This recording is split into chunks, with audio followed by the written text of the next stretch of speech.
Bismillahirrahmanirrahim. Assalamu alaikum students. I hope you all are fine. Students, आज हमारे chapter number 13 sport and movement का last topic है जो हम डिस्कस करेंगे। आज का हमारा टॉपिक है डिसऑर्डर्स ऑफ स्केलेटल सिस्टम, यानी कि स्केलेटल सिस्टम और स्केलेटल मसल्स से रिलेटेड जो भी डिसऑर्डर्स हैं हम उसको डिस्कस करेंगे। स्टूडेंट्स, कल जो हमने डिस्कस किया था वो था muscle and movement. Students, muscle और मूवमेंट आपस में रिलेट करते हैं। हम जानते हैं कि मसल्स बोन के साथ अटैच होते हैं और जब बोन्स जॉइंट्स पर मूव करती हैं तो मूवमेंट्स पैदा होती हैं और ये मूवमेंट स्केलेटल मसल्स की कंट्रैक्शन की वजह से होती है। इसके अलावा स्टूडेंट्स, हमने कल डिस्कस किया था स्केलेटल मसल्स एंटागोनिस्ट पेयर की सूरत में मौजूद होते हैं।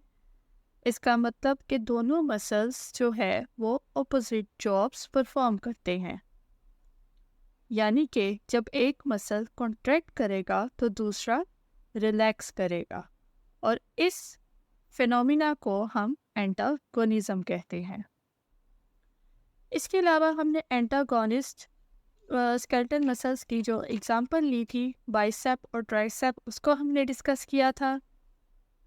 बाइसेप मसल जो हमारी फोर आर्म के अपर साइड पर मौजूद होता है, इसको हम बाइसेप इसलिए कहते हैं क्योंकि ये 2 हेड ओरिजिन है, और ट्राइसेप को ट्राइसेप इसलिए कहा जाता है क्योंकि ये 3 हेड ओरिजिन है और ये हमारी आर्म के बैक साइड पर मौजूद होता है। स्टूडेंट्स, ये दोनों एंटागोनिस्ट पेयर हैं। इसका मतलब ये है कि जब बाइसेप मसल कॉन्ट्रैक्ट करेगा ट्राइसेप मसल रिलैक्स करेगा, जिसकी सूरत में हमारा जो बाजू है वो बेंड करेगा और इस प्रोसेस को हम फ्लेक्शन कहते हैं। और स्टूडेंट्स, जब हमारा ट्राइसेप मसल कॉन्ट्रैक्ट करेगा तो हमारा बाइसेप मसल रिलैक्स करेगा, जिसके नतीजे में हमारा बाजू एक्सटेंड हो जाएगा, फैल जाएगा और इसको हम एक्सटेंशन कहते हैं। स्टूडेंट्स, हम बात करेंगे हमारे आज के टॉपिक की disorders of skeletal system. Students, अगर हम वर्ड डिसऑर्डर की बात करें तो डिस का मतलब होता है आल्टर, यानी कि चेंज होना, तब्दील होना, और ऑर्डर तरतीब, यानी कि हमारे स्केलेटल सिस्टम के ऑर्डर में, उनकी तरतीब में किसी खराबी का आना, जिसको हम डिसऑर्डर ऑफ स्केलेटल सिस्टम कहते हैं। स्टूडेंट्स, यहाँ पर हमारे पास डिसऑर्डर ऑफ स्केलेटल सिस्टम में 2 तरह के डिसऑर्डर हैं। एक है ओस्टियोपोरोसिस और एक है आर्थराइटिस। पहले हम ओस्टियोपोरोसिस की बात करेंगे। अगर तो हम वर्ड ओस्टियोपोरोसिस की बात करें, स्टूडेंट्स, ये लफ्ज़ खुद अपने आप को डिस्क्राइब कर रहा है कि ये किस डिसऑर्डर का नाम है। स्टूडेंट्स, वर्ड ऑस्टियो का मतलब होता है बोन और प्रोसेस का मतलब पोरस, यानी कि हड्डियों का पोरस हो जाना, हड्डियों में सुराख का हो जाना। स्टूडेंट, ऑस्टियोपोरोसिस को अगर हम डिफाइन करें, osteoporosis is decrease in bone density due to loss of calcium and phosphorus, यानी कि हमारी बोन्स की, हड्डियों की डेंसिटी का कम हो जाना कैल्शियम और फॉस्फोरस की वजह से।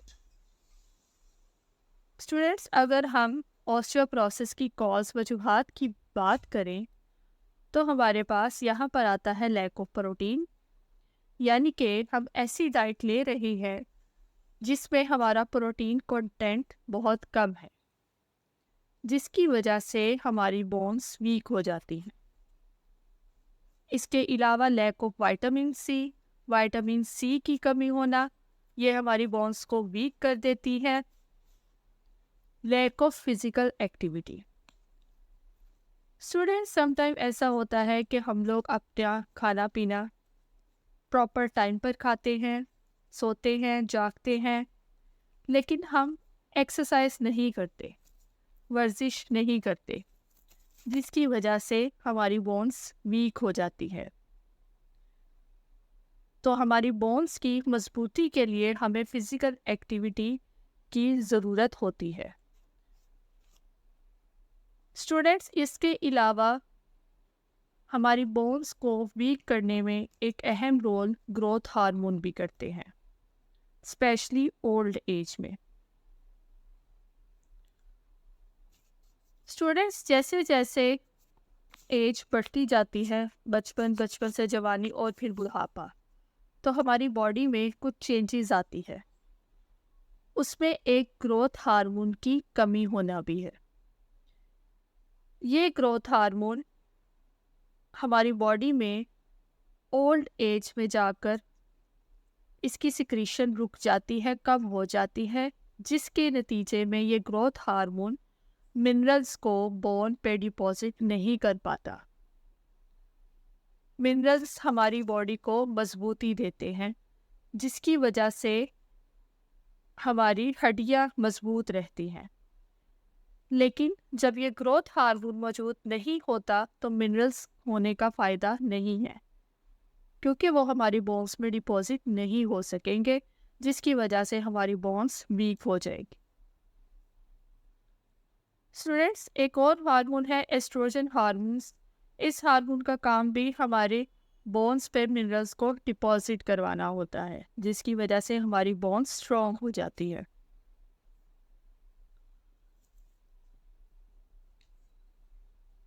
स्टूडेंट्स, ऑस्टियोपोरोसिस की बीमारी ज़्यादातर ओल्ड एज पीपल में होती है, यानी कि जो बूढ़े लोग होते हैं, या ये ज़्यादातर औरतों में पाई जाती है।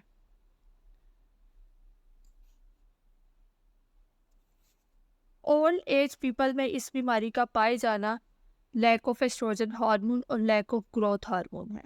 इसके अलावा फिजिकल एक्टिविटी की कमी होना भी है, जिसकी वजह से ये हार्मोन्स हमारी बोन्स पे मिनरल्स डिपॉजिट नहीं कर पाते और हमारी हड्डियां जो है वो कमज़ोर और खोखली हो जाती हैं। स्टूडेंट्स, अगर हम नेक्स्ट डिसऑर्डर की बात करें, आर्थराइटिस, इसको ऑस्टियोआर्थराइटिस भी कहा जाता है। ऑस्टियो मीन्स बोन और आर्थराइटिस का मतलब होता है इन्फ्लेमेशन इन जॉइंट्स। तो ऑस्टियोआर्थराइटिस मतलब बोन्स की हड्डियों के जोड़ों में सोजिश का होना। अगर हम आर्थराइटिस की डेफिनेशन को देखें, inflammation in joints characterised by pain and stiffness in joints, particularly in the weight bearing joints।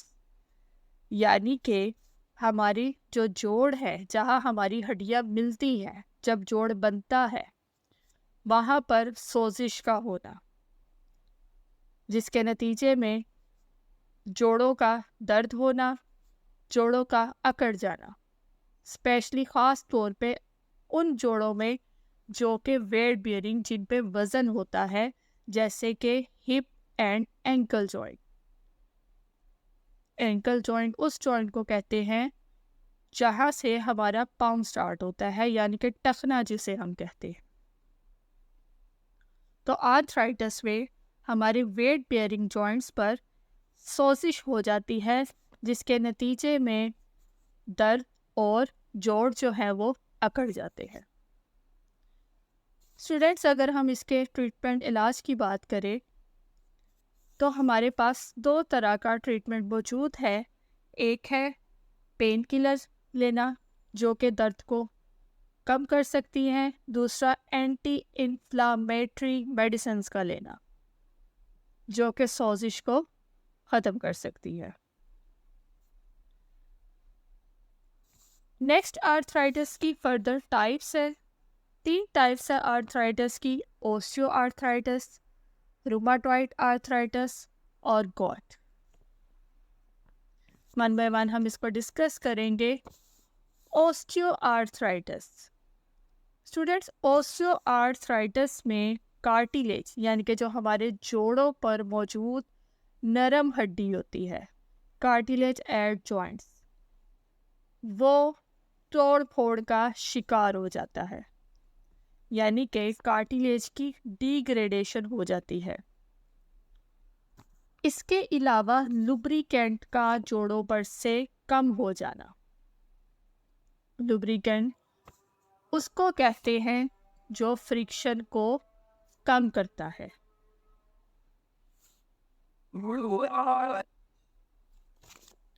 Lubricant जो होता है स्टूडेंट्स, वो फ्रिक्शन को कम करता है, यानी कि हमारे जो जॉइंट्स है, जो जोड़ है, जहाँ पे हमारी दो हड्डियाँ मिलती है, वहाँ पर लुब्रिकेंट की कमी हो जाना, जिसके नतीजे में हमारी हड्डियाँ आपस में रगड़ खाती हैं, जिसकी वजह से मूवमेंट के दौरान तकलीफ होती है, दर्द होता है। स्टूडेंट्स, जब दोनों बोन्स आपस में रगड़ खाएंगी तो वो अपनी पोजीशन से स्लिप कर जाएंगी, हट जाएंगी, जिसकी वजह से वो दोनों हड्डियाँ आपस में मिल जाएंगी, फ्यूज हो जाएगी। नेक्स्ट टाइप आर्थराइटिस की जो हम डिस्कस करेंगे वो है रूमाटॉयड आर्थराइटिस। रूमाटॉयड आर्थराइटिस में हमारे जो जॉइंट्स हैं उनकी मेम्ब्रेन में इन्फ्लेमेशन हो जाती है, और जिसकी वजह से जो सिम्टम्स ज़ाहिर होती है उसमें फटीग, थकावट का हो जाना, फीवर, बुखार, पेन, दर्द, स्टिफनेस इन जॉइंट्स और जोड़ों का अकड़ जाना है। स्टूडेंट्स, लास्ट थर्ड टाइप जो आर्थराइटिस की है वो है गॉट, जिसको हम आम जुबान में गंटिया भी कहते हैं। स्टूडेंट्स, गॉट को हम या यूरिक एसिड की बीमारी भी कहते हैं, यानी कि हमारे पाँव के, स्पेशली पाँव के जोड़ में यूरिक एसिड का बढ़ जाना, यूरिक एसिड का इकट्ठे हो जाना, जिसकी वजह से मूवमेंट में प्रॉब्लम आती है। स्टूडेंट्स, आज का हमारा topic board point of view से इम्पोर्टेंट है।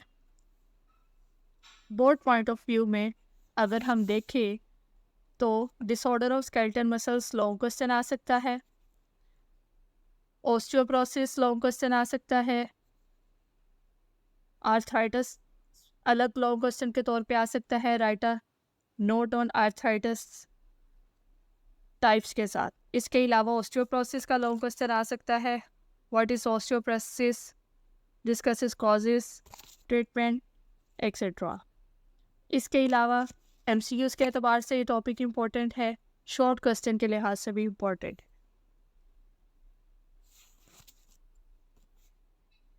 थैंक यू स्टूडेंट्स, अल्लाह हाफिज़, अपना ख्याल रखिए।